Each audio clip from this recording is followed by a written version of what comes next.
Silahkan duduk saudaraku sekalian.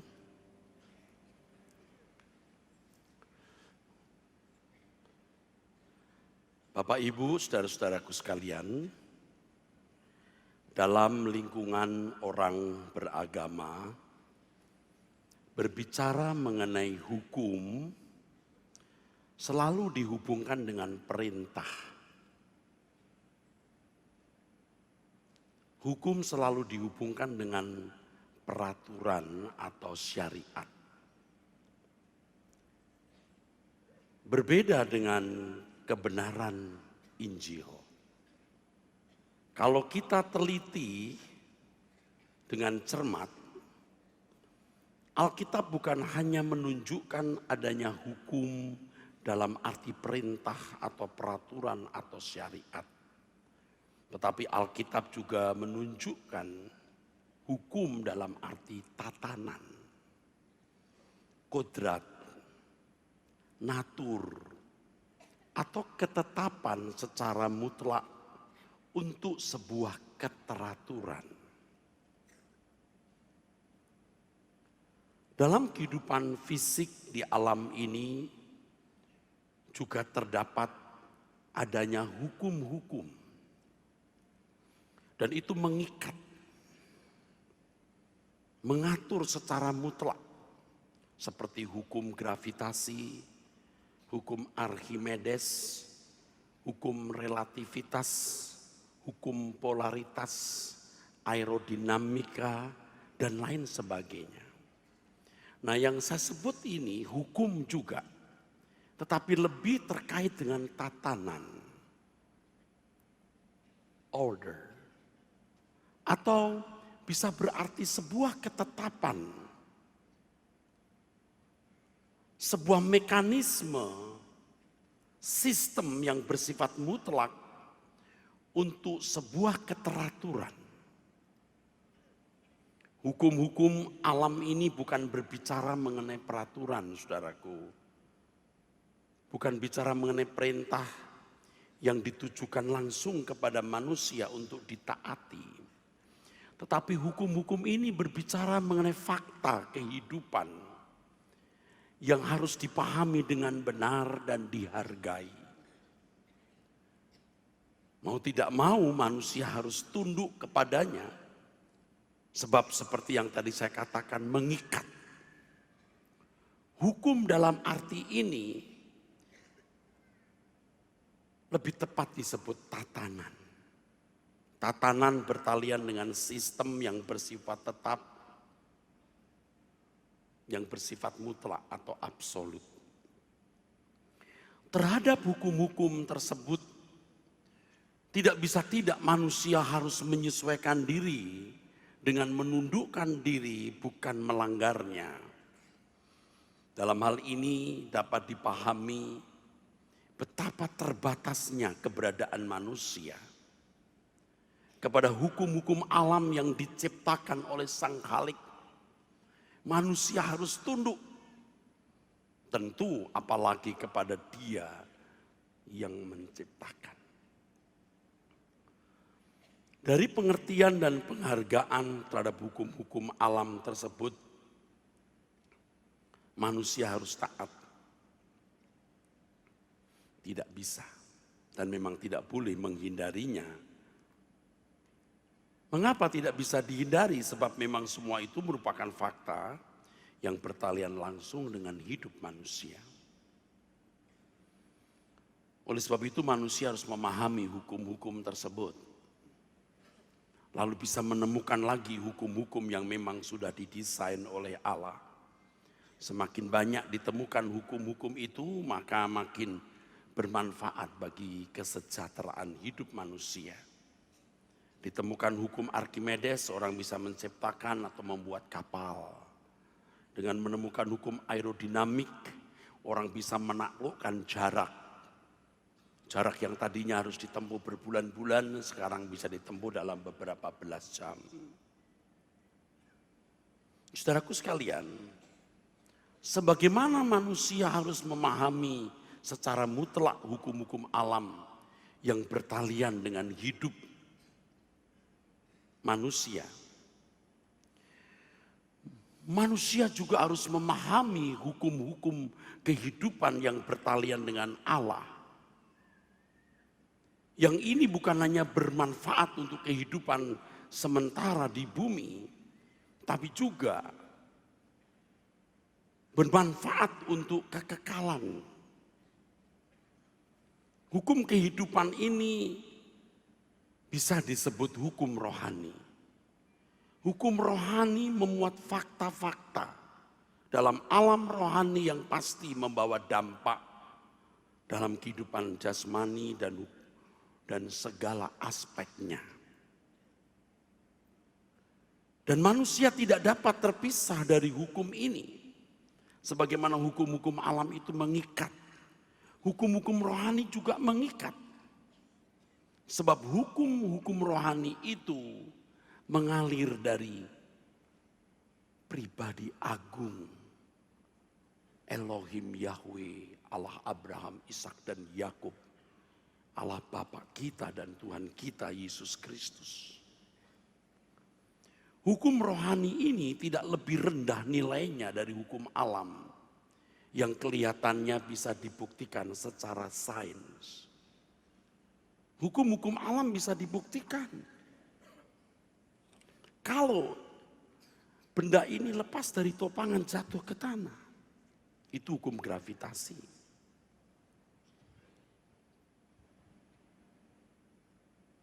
Hukum ini tidak bisa dihindari, orang harus tunduk. Dan bisa dibuktikan ala sains. Bagaimana dengan hukum rohani? Nah, ini masalahnya. Hukum rohani juga bisa dibuktikan, tetapi tidak seperti hukum alam yang setiap saat bisa dibuktikan sesuai dengan keinginan manusia. Sedangkan hukum rohani ada tatanan juga. Membuktikan kebenaran hukum rohani, apakah manusia tunduk atau tidak, itu dibuktikan di pengadilan Tuhan nanti. Kalau kita memahami hukum rohani ini, saudara, ini akan mendatangkan damai sejahtera. Terlepas apapun keadaan materi kita. Dan hukum rohani ini akan membuat seseorang bisa menempatkan diri di hadapan Tuhan secara patut dan menempatkan Tuhan secara terhormat sebagai akibat atau buahnya manusia akan memiliki hidup yang berkualitas. Tentu hukum-hukum rohani yang saya maksud saya tidak bisa menjelaskannya semua hari ini, saudara.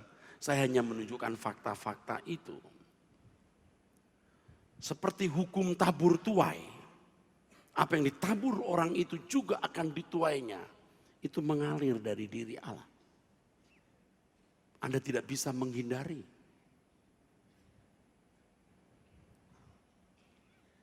Orang tidak boleh dan memang tidak bisa sembarangan. Sebab apa yang dia tabur dia akan tuai.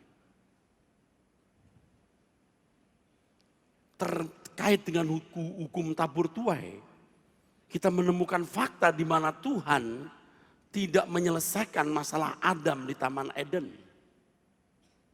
Tidak bisa diselesaikan secara tuntas.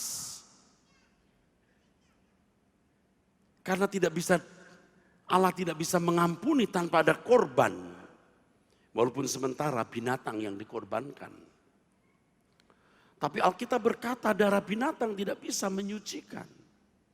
Darah Yesus yang bisa menyucikan. Jadi tidak ada pengampunan di luar darah Yesus.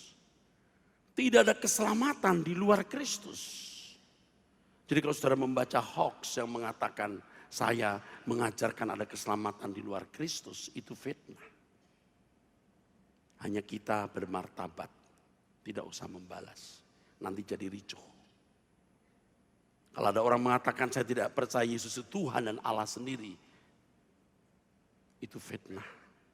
Tunggu tanggal mainnya, Tuhan akan berurusan dengan orang-orang seperti itu.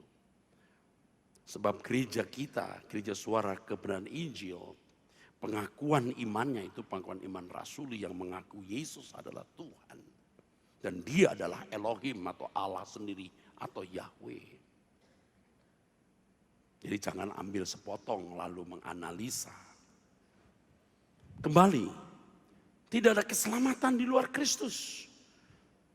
Sebab hanya Tuhan Yesus yang memikul dosa manusia. Tidak ada yang bisa memikul dosa manusia karena semua manusia telah berdosa. Hanya Tuhan Yesus. Kenapa pengampunan tidak bisa diberikan? Karena tidak ada korban. Kalau darah domba ditumpahkan itu hanya sebuah tindakan profetik semacam voucher. Sedangkan darah yang sesungguhnya yang bisa menguduskan itu darah Yesus. Itu tatanan. Kuduslah kamu sebab aku kudus, itu tatanan. Manusia menjadi kawan sekerja Allah, itu tatanan. Mengapa Allah tidak menyelesaikan sendiri pengelolaan alam semesta ini? Itu tatanan. Manusia menjadi kawan sekerja Allah dalam karya penciptaan langit dan bumi. Bagi orang percaya hari ini, paralel dengan hal itu, manusia menjadi kawan sekerja Allah dalam karya keselamatan Allah. Supaya Injil sampai ke ujung bumi. Itu tatanan dan banyak lagi. Saudara kalau belajar firman, saudara akan menemukan tatanan itu. Saudara harus belajar kebenaran firman, saudaraku. Tapi ingat,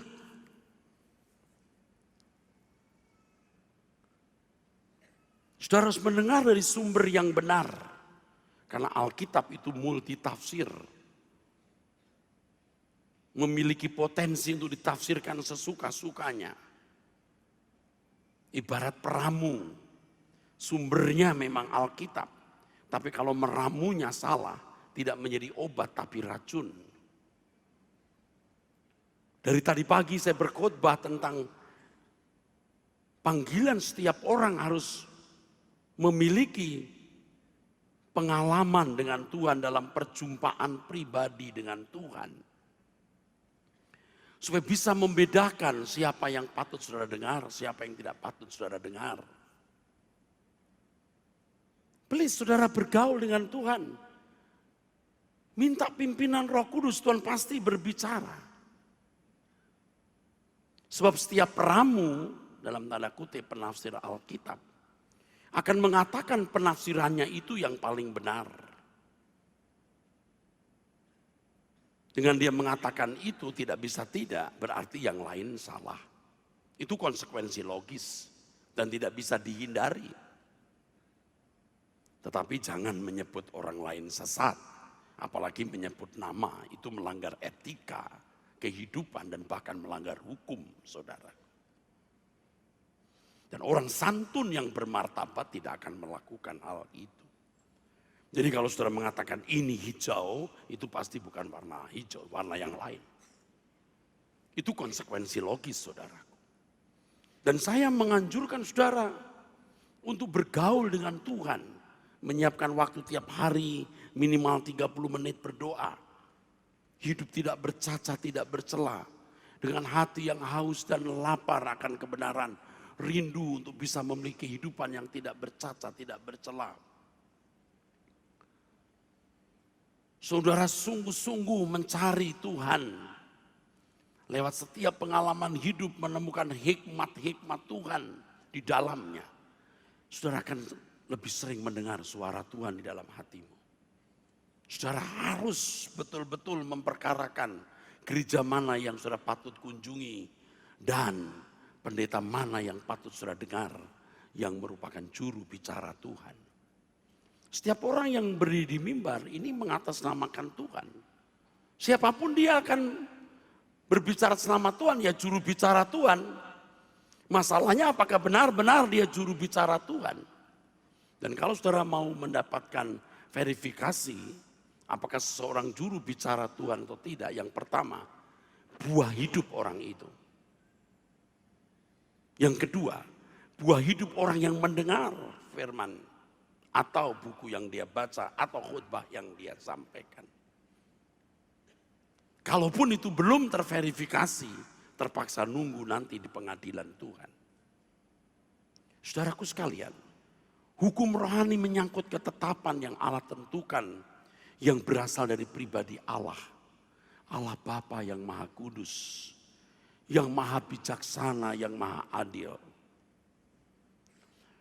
Dalam hukum rohani tersebut terdapat ketetapan-ketetapan yang harus dihargai. Baik oleh pihak Allah maupun pihak manusia. Tentu dari pihak Allah, Allah memiliki integritas yang sempurna. Allah pasti menegakkan tatanannya tanpa kompromi, saudaraku.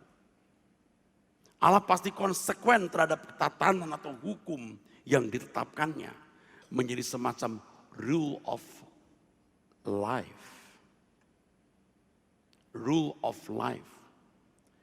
Integritas Allah yang sempurna dalam menegakkan tatanan tersebut akan menempatkan manusia menjadi makhluk yang agung karena manusia diperkenan masuk dalam gelanggang di mana Allah ada di situ. Gelanggang di mana Allah ada di situ karena itu tatanannya, di mana Allah menegakkan tatanannya. Binatang tidak masuk ke dalam tatanan ini. Tidak bisa. Yang hanya bisa itu manusia. Hebat manusia itu. Itulah sebabnya manusia diciptakan menurut gambar dan rupa Allah. Manusia memiliki pikiran dan perasaan. Dengan perasaan manusia bisa merasa. Dengan pikiran manusia bisa menganalisa, berlogika. Dari pikiran dan perasaan tersebut manusia bisa meng-create, menciptakan kehendak. Dari kehendak inilah manusia bisa mengarahkan hidupnya. Dari arahan itulah manusia menentukan destininya, nasibnya atau takdirnya. Dan fakta ini sudah dibuka jelas dari fragmen Kejadian pasal 3 yang dimulai dari ayat yang dimulai dari Kejadian pasal 2 ketika Allah berkata, jangan makan buah ini. Karena pada hari kau makan buah ini kamu akan mati.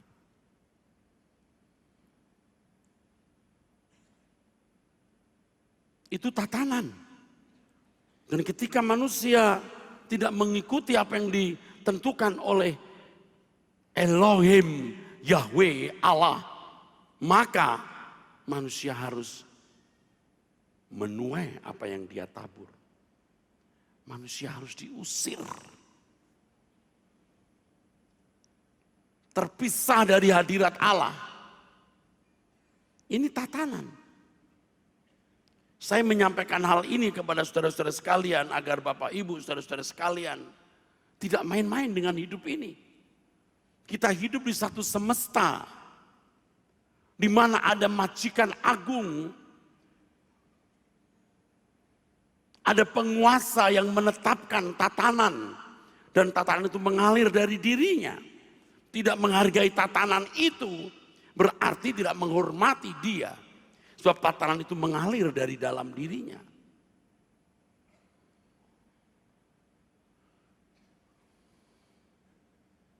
Kalau kita mengerti ini, kita akan lebih hati-hati. Kita akan merapat ke Tuhan. Kita akan mengerti, Tuhan pimpin aku. Tolong aku memahami kebenaran-Mu. Roh Kudus, Roh kebenaran, berilah daku pengertian,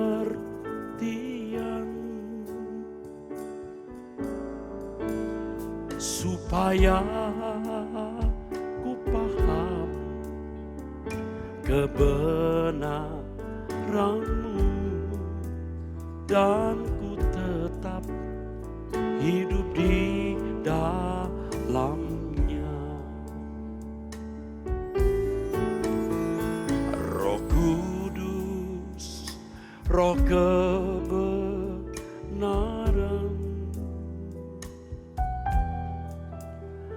Berilah daku pengertian,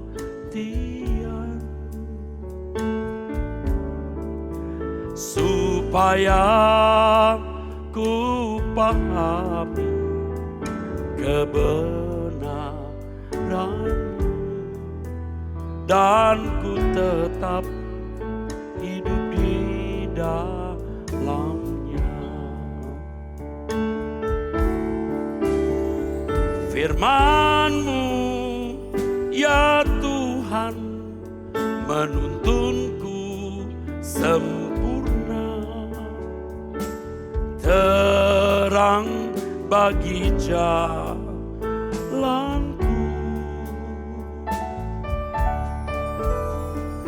Ku buka hatiku untuk mendengar suara-Mu. Ku perlu firman-Mu sekarang.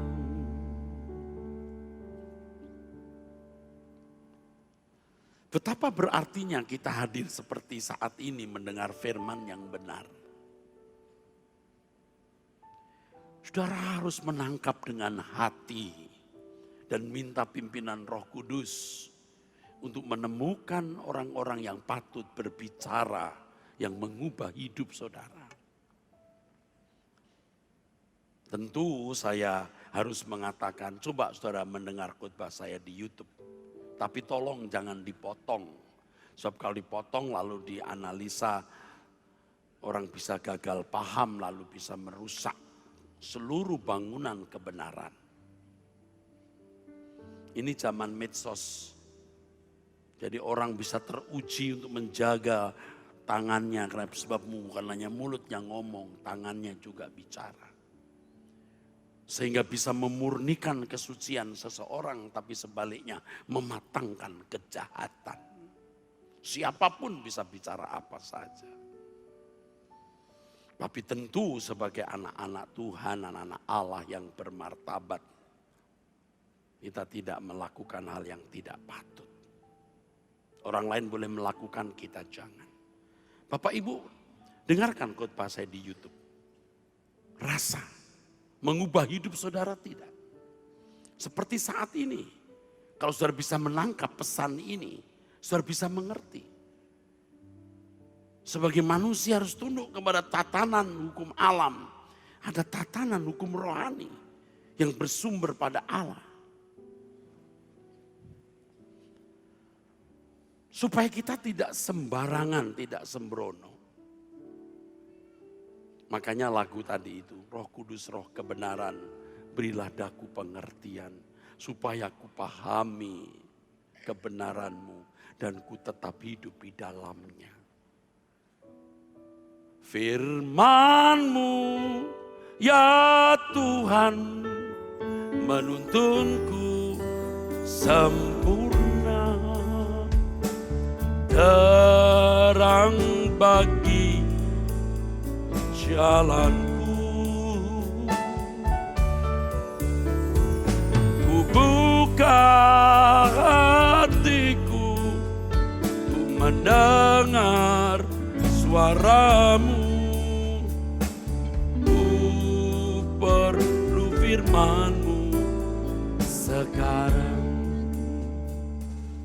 Kalau agama, kehendak Allah diwakili hukum. Ini tatanan. Tatanan yang terbatas. Maka Tuhan Yesus berkata di Matius 5 ayat 17. Aku datang bukan meniadakan hukum. Hukum itu cermin kesucian Allah. Aku datang untuk menggenapi plerosai. His teachings come true. Kebenarannya datang dengan benar. Ajarannya datang dengan benar.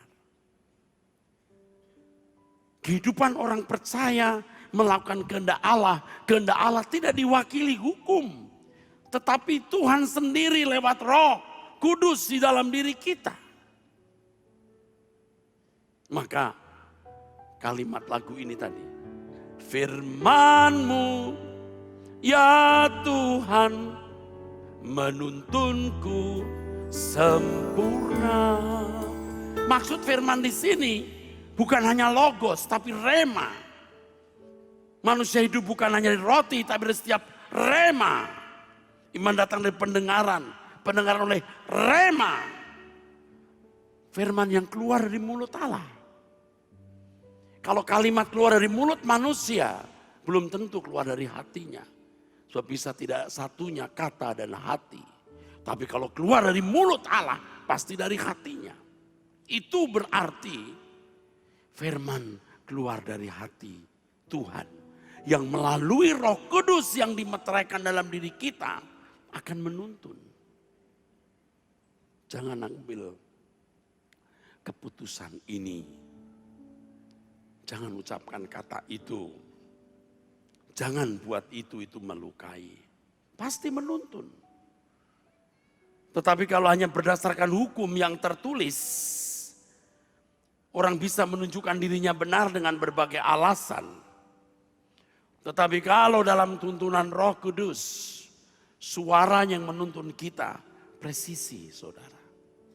Sebab bagi orang Kristen, dosa itu bukan hanya melanggar hukum secara umum, tetapi meleset, hamartia. Ini berarti kita harus punya ketepatan. Firman-Mu, ya Tuhan, menuntunku sempurna, terang bagi jalanku. Kubuka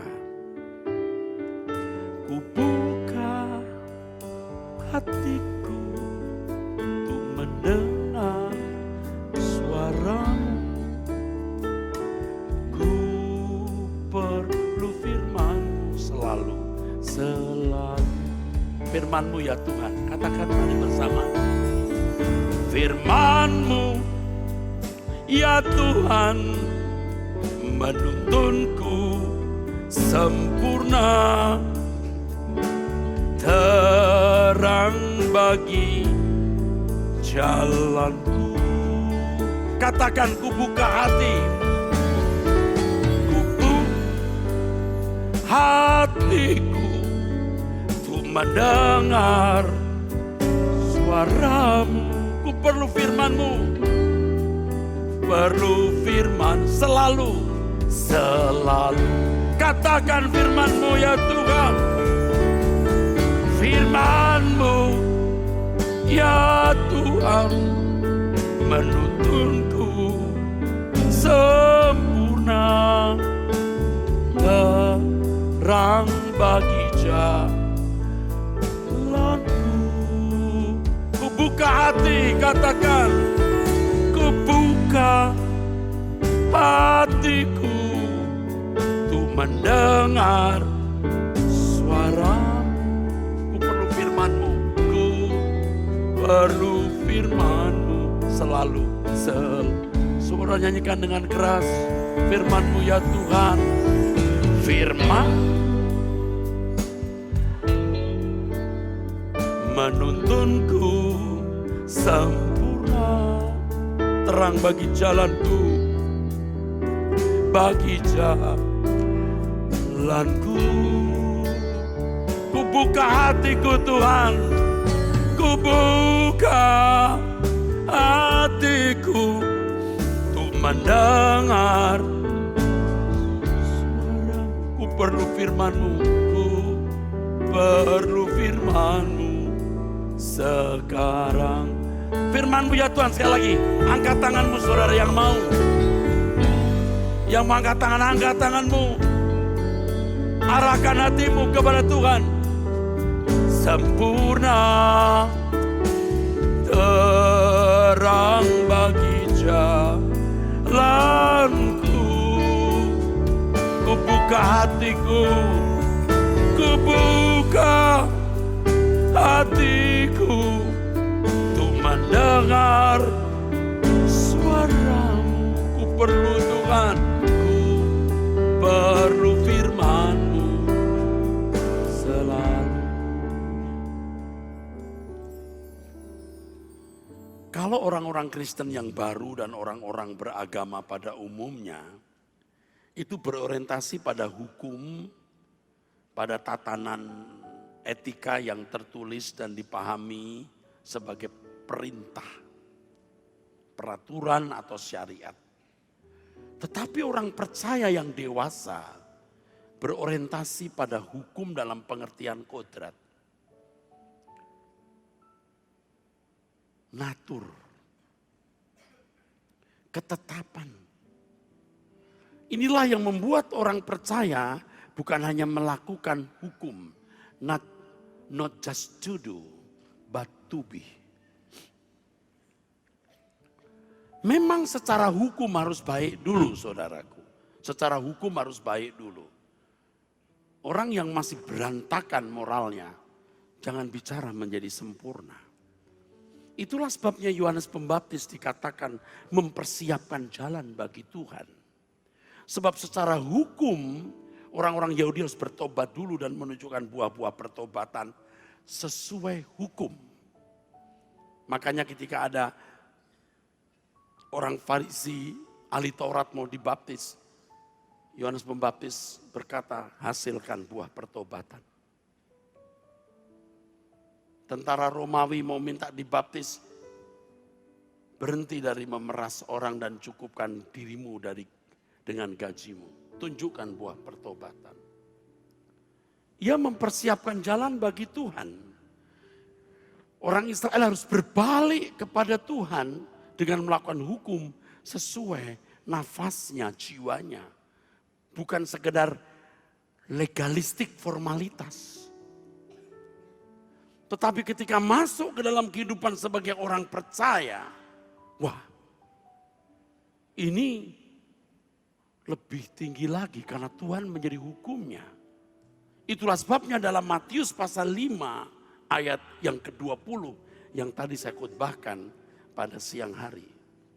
Jika hidup keagamaanmu tidak lebih benar dari hidup keagamaan ahli Taurat dan orang Farisi, ulama-ulama atau pemimpin agama Yahudi, kamu tidak masuk surga. Saudara, jangan main-main dengan pernyataan-pernyataan Tuhan ini. Sebab ketika kita dewasa, kesucian bukan lagi berangkat dari perintah, peraturan, syariat, tetapi berangkat dari kodrat yang diubah. Kodrat yang diubah. Kalau aku tidak mencuri bukan karena aku tidak ingin mencuri. Aku tidak bisa mencuri lagi. Kalau aku menolak berzina bukan karena aku tidak ingin berzina. Masih mau mungkin. Itu dulu, sekarang aku tidak bisa lagi. Tidak mungkin aku lakukan kesalahan ini. Jadi kodrat. Dan ini merupakan proses kehidupan di mana seseorang harus menjalani jalan hidup. Jalan hidup yang dijalani Tuhan Yesus. Sebab ketika kita ditebus oleh Tuhan Yesus, seluruh hak kita diambil oleh Tuhan. Kita telah kehilangan semua hak kita. Jadi kalau kita hidup hari ini, seperti Paulus mengatakan, aku hidup dalam iman kepada anak Allah yang mengasihi aku dan menyerahkan dirinya untuk aku. Aku hidup hanya untuk memperagakan hidupnya. Aku hidup hanya untuk menghidupi gaya hidupnya, cara berpikirnya. Aku hidup untuk mengalami perubahan kodrat. 2 Petrus 1 ayat 3 dan 4. Mengenakan kodrat ilahi. Ibrani 12 ayat 10. Mengenakan kekudusan Allah. Mengambil bagian dalam kekudusan Allah. Ini anugerah yang tidak dimiliki oleh siapapun. Tapi dimiliki hanya oleh orang yang percaya kepada Yesus. Jangan sia-siakan saudaraku kesempatan berharga ini. Jangan sia-siakan. Sampai tingkat di mana kita mengubah kodrat, baru itu menyenangkan hati Bapa. Saudara, kalau punya pegawai tidak mencuri hanya karena takut dipecat, Anda masih belum tenang, bukan? Anda belum senang. Tapi kalau saudara punya pegawai Yang tidak mencuri karena kodratnya memang tidak bisa mencuri. Dia jujur, baru kita tenang. Kalau punya istri atau suami, punya pasangan hidup tidak selingkuh. Hanya karena takut malu dilihat masyarakat. Takut cerai, belum tenang. Tapi kalau sampai tidak selingkuh karena tidak bisa selingkuh, baru tenang. Bapak di surga juga begitu. Yang ingin anak-anaknya berkodrat seperti dirinya. Tatanan di dalam diri Tuhan kita kenakan karena kita anak-anaknya. Like father, like son. Kita beri tepuk tangan, saudaraku. Engkau ciptakan aku untuk menyenangkanmu. Sepanjang hidup ini sampai di sorga nanti, menyenangkanmu selalu. Di mana engkau ada, aku rindu berada. Engkau kesukaanku, batu karang perhentian tak akan tergantikan. Menyenangkan hati Tuhan lebih dari segalanya. Disingkatnya hidupku, kesempatan berharga karena anugerah. Di renungan hati ini, kata dan perbuatan, di semua rencanaku, semua cita-citaku, seturut kehendak-Mu. Engkau ciptakan aku, mari bersama katakan. Engkau ciptakan aku untuk menyenangkan-Mu. Sepanjang hidup ini, sepanjang hidup ini, sampai di sorga nanti, menyenangkan-Mu selalu. Di mana aku ada, di mana Engkau ada, aku rindu berada.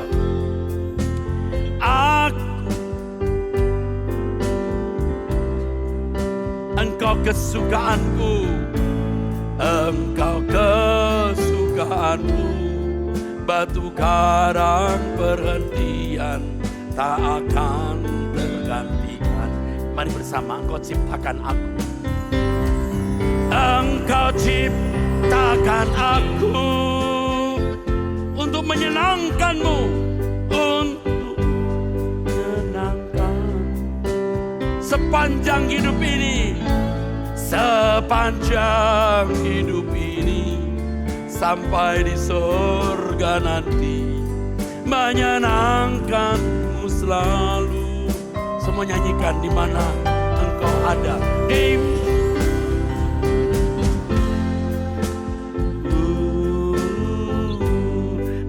Aku rindu berada. Engkau kesukaanku, batu karang perhentian tak akan tergantikan. Tuhan ingin bersama dengan orang-orang yang berkodrat seperti dirinya. Kalau kita tidak berbuat salah bukan karena kita tidak mau berbuat salah. Tidak bisa berbuat salah lagi karena kodrat yang diubah. Bukan sekedar karena kita takut dihukum. Bukan karena kita takut masuk neraka. Karena kodrat kita diubah. Dan ini pekerjaan gereja. Mengumpulkan orang seperti ini bukan sekedar mau membuat yang namanya liturgi, tapi pemberitaan firman yang merubah mindset, cara berpikir. Dan Anda bisa membuktikan apakah pembicara ini menyampaikan firman yang mengubah atau sesat. Amin. Kita beri tepuk tangan. Haleluya. Dari mimbar saya memandang wajah saudara, sesekali ada keharuan di dalam hati saya. Paling tidak sebagian saudara orang-orang tulus yang ingin ke gereja bertemu Tuhan, mendengar firman Tuhan. Kalau sampai saya menyampaikan sesuatu yang membuat saudara tidak berubah, membuat Anda tidak masuk kerajaan Allah, betapa besar dosa kesalahanku.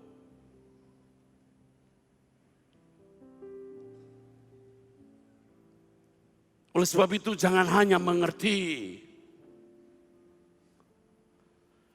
tetapi terima, lakukan kebenaran ini. Thank you for your coming. Amin. Kita mau berubah. Hidup kita singkat, so short. Beruntung yang masih muda-muda karena engkau punya kesempatan banyak untuk membunuh monster di dalam dirimu. Supaya monster itu digantikan oleh Yesus. Dan engkau bisa berkata, hidupku bukan aku lagi, tapi Kristus yang hidup di dalam aku.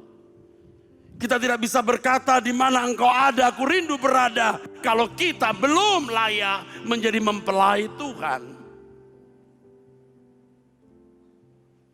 Hidup keagamaanmu harus lebih dari ahli Taurat dan orang Farisi. Artinya kebenaranmu di kayu sunen. Kebenaran yang bertalian dengan perilaku.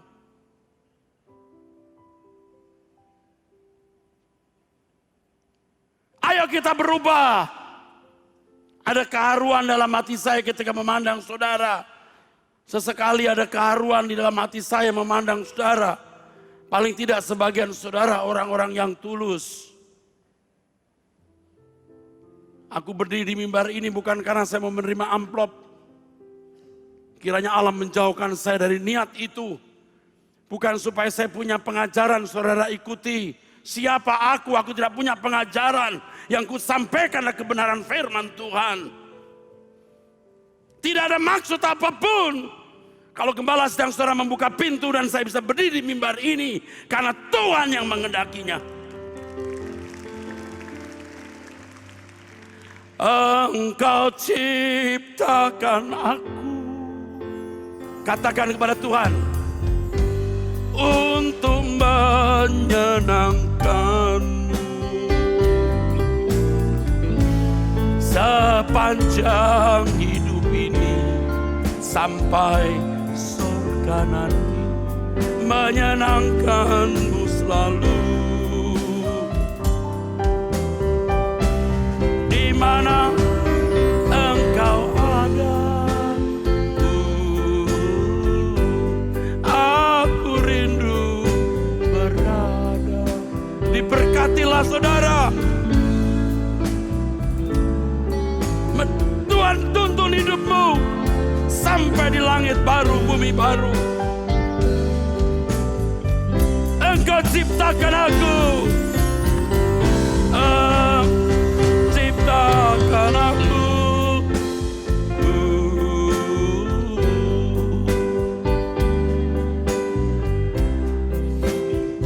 Sepanjang hidup ini.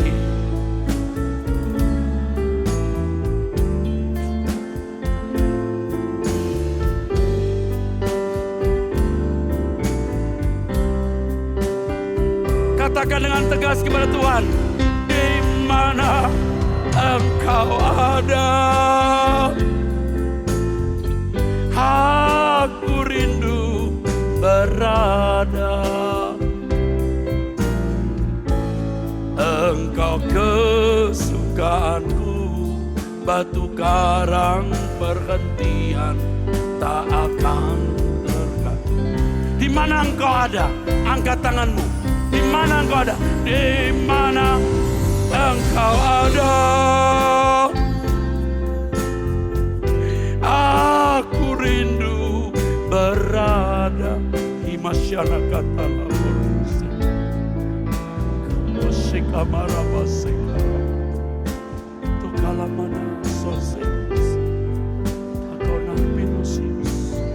di mana engkau ada, aku rindu Tuhan. Di mana engkau ada, aku rindu berada. Engkau kesukaanku, batu karang perhentian tak akan tergantikan. Berbahagialah saudara yang rendah hati, yang menangkap firman ini dan mau berubah. Kalau engkau sombong karena engkau kaya, engkau ganteng, engkau cantik, atau engkau punya kedudukan, kasihan kamu. Kasihan, you are nothing. Kamu bukan siapa-siapa. Kamu akan jadi sampah abadi nanti. Jangan sombong. Tidak ada yang elok di antara kita. Hanya Tuhan yang elok. Dan Tuhan mau merubah kita elok seperti Dia. Kita harus mau berubah. Kita harus mau bertobat, saudaraku. Dengan memahami hukum dalam pengertian tatanan ini, maka kita akan menemukan jawaban mengapa Allah menciptakan manusia. Mengapa harus ada 2 buah pohon di Taman Eden? Mengapa Tuhan Yesus harus mati? Mengapa kebangkitannya menunjukkan kemenangannya? Dan lain sebagainya. Hal ini akan membuka pengertian kita terhadap kebenaran yang menakjubkan. Yang dapat membuktikan bahwa kekristenan memuat kebenaran Allah yang tidak tertandingi. Tidak ada duanya. Dan saudara tidak akan pernah pindah agama. Karena saudara membuktikan bahwa kekristenan satu-satunya jalan keselamatan.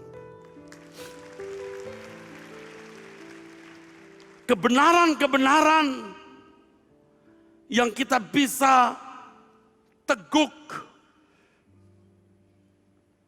kita bisa peroleh dari Alkitab, membangun kecerdasan rohani yang memampukan orang percaya memiliki pikiran dan perasaan Kristus.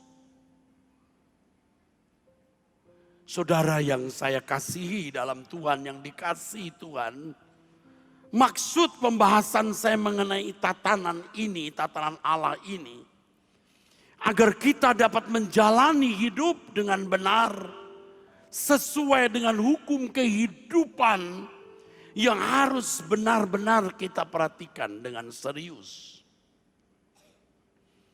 Lihat, kalau orang tidak memperhatikan hukum alam, seperti anak bandel yang lompat dari satu meja ke meja yang lain, dari satu kursi ke kursi yang lain, kemudian jatuh.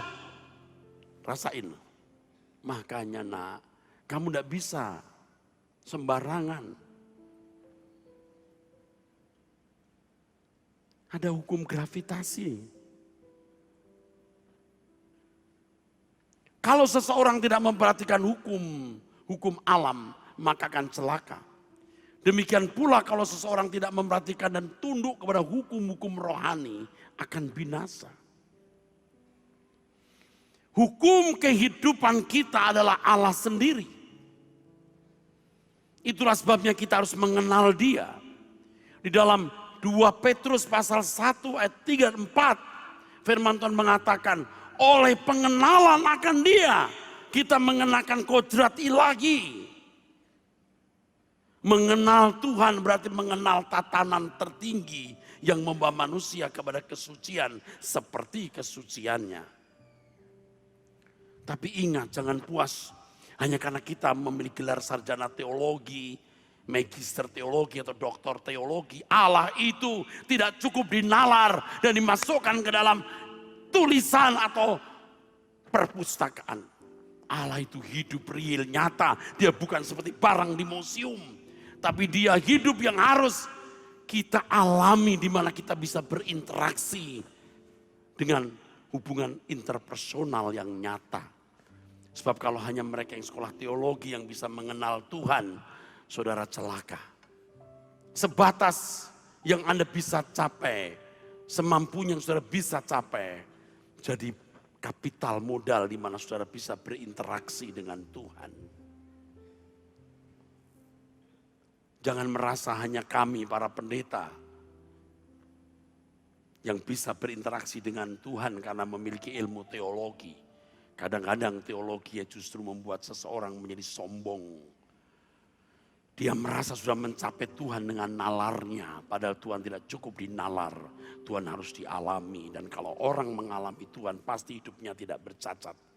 Pasti tidak melukai orang lain. Tidak tertarik dengan dunia dan segala keindahannya. Tidak takut menghadapi apapun, bahkan kematian menjadi saat yang menyenangkan. Kelima, pasti membela Tuhan tanpa batas. Bapak, Ibu, saudara-saudaraku yang dikasihi Tuhan Yesus. Memang pada akhirnya orang percaya hidup. Orang percaya hidup bukan berdasarkan tatanan hukum yang tertulis yang mengatur dirinya. Tetapi tatanan yang terbangun dalam dirinya berdasarkan kebenaran yang dia pahami, yang mengubah cara berpikir. Dan kalau cara berpikir terus diubah, dalam stadium tertentu kodratnya pun juga berubah. Jadi perubahan kodrat itu tidak secara mistik. Lewat sebuah proses natural ketika cara berpikir seseorang diubah. Kalau saudara melihat ada orang-orang yang bergaul sembarangan, menjadi jahat, kejam, tega. Saudara berkata, kayak binatang, kodratnya berubah. Lewat cara berpikirnya yang berubah. Kalau kita mendengar firman, cara berpikir kita diubah, kita mengalami perubahan kodrat. Sehingga segala sesuatu yang kita lakukan selalu sesuai dengan pikiran dan perasaan Tuhan. Memang orang bisa membangun tatanan di dalam dirinya berdasarkan hukum. Dengan belajar hukum, taati hukum, melakukan hukum, dia akan memiliki tatanan yang baik di dalam dirinya. Itulah sebabnya banyak orang baik di luar orang-orang Kristen. Tetapi orang percaya lebih dari itu. Karena bukan hanya menjadi orang yang bermoral baik, tetapi cara berpikir yang diubah sehingga mengerti kehendak Allah, apa yang baik, yang berkenan dan yang sempurna. Yang sampai pada titik tertentu, ia bisa menyatakan hidupku bukan aku lagi, tapi Kristus yang hidup di dalam aku. Ini kehidupan yang berkualitas. Sehebat-hebatnya orang yang tatanan dirinya dibangun berdasarkan hukum, tidak akan lebih hebat dari orang yang hidupnya dibangun di atas tatanan pikiran perasaan Tuhan. Dan Roh Kudus menuntun seseorang karena Roh Kudus dimeteraikan di dalam diri kita. Beri kemuliaan. Orang percaya harus membangun tatanan itu dalam dirinya. Kalau Tuhan punya tatanan dalam dirinya tidak perlu dibangun. Permanen, sempurna, dari kekal sampai kekal. Tapi kita harus membangun tatanan itu dalam diri kita dengan menjadikan Tuhan Yesus sebagai model atau prototipe kita.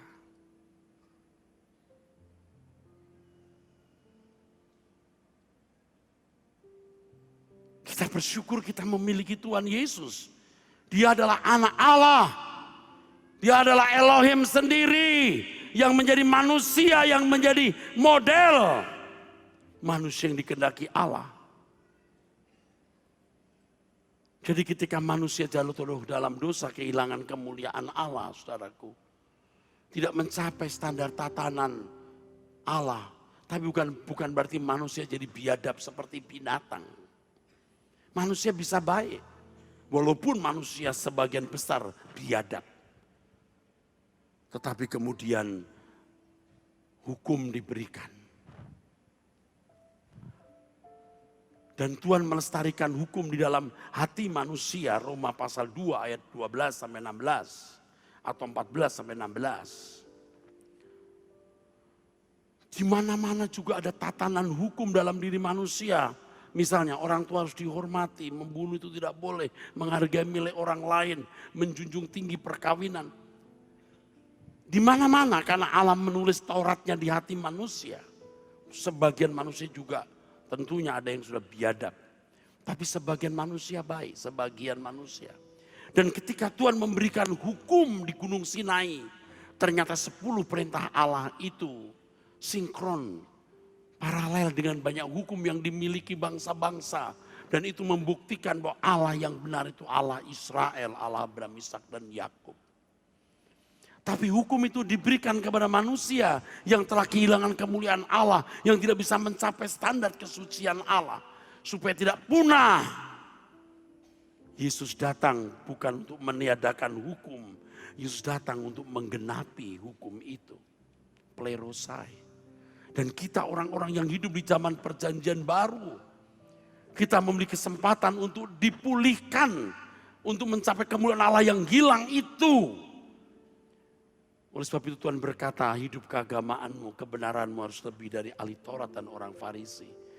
Bapak Ibu, percayalah yang saya katakan ini, kalau kita dipanggil menjadi anak-anak Bapak, hidup kita harus fokus bagaimana kita menjadi anak-anak Bapak di surga yang berkenan kepadanya. Yang lain itu support, yang lain itu dukungan, bukan tujuan. Tujuan kita cuma satu, bagaimana kita menjadi anak-anak Bapak yang berkodrat seperti Bapak. Sebab kalau kamu memanggil Allah itu Bapak, hendaklah kamu hidup dalam ketakutan selama menumpang di dunia. Setelah diberkati oleh firman ini, setelah diberkati oleh firman ini, saya akan datang lagi bulan depan. Amin. Mari kita bangkit berdiri, saudaraku. Tuhan, ku mau menyenangkan-Mu. Tuhan, benarlah hati ini jadi bencana untuk hormat-Mu. Cemerlang bagai emas murni. Tuhan, ku serahkan, serahkan hidupku, semua ku berikan padamu, ku berikan padamu. Kuduskan hingga tulus selalu, hingga tulus selalu, agar aku menyenangkan-Mu. Astana Kopisiades, menyenangkan Tuhan. Terpujilah Tuhan, diberkatilah saudara, menyenangkan Tuhan, senangkan hatimu. Pasila makata sela dan sakusia.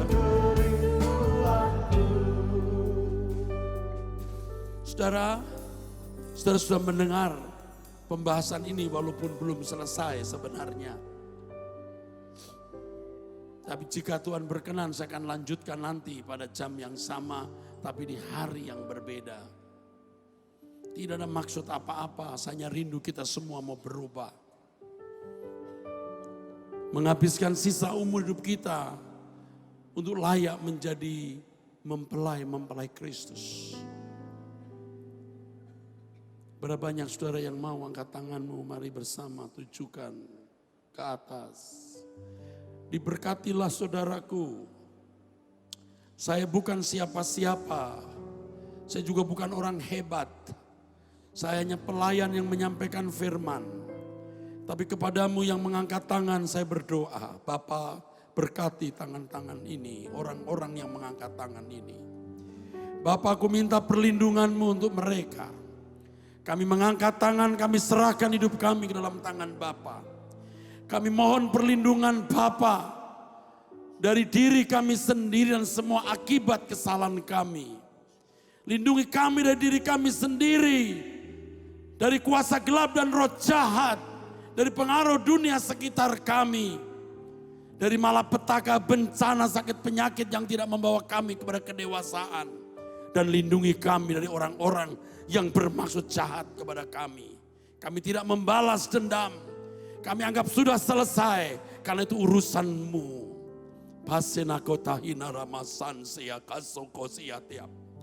Engkau memberkati Bapa tangan-tangan yang kami angkat. Saudara-saudara kami.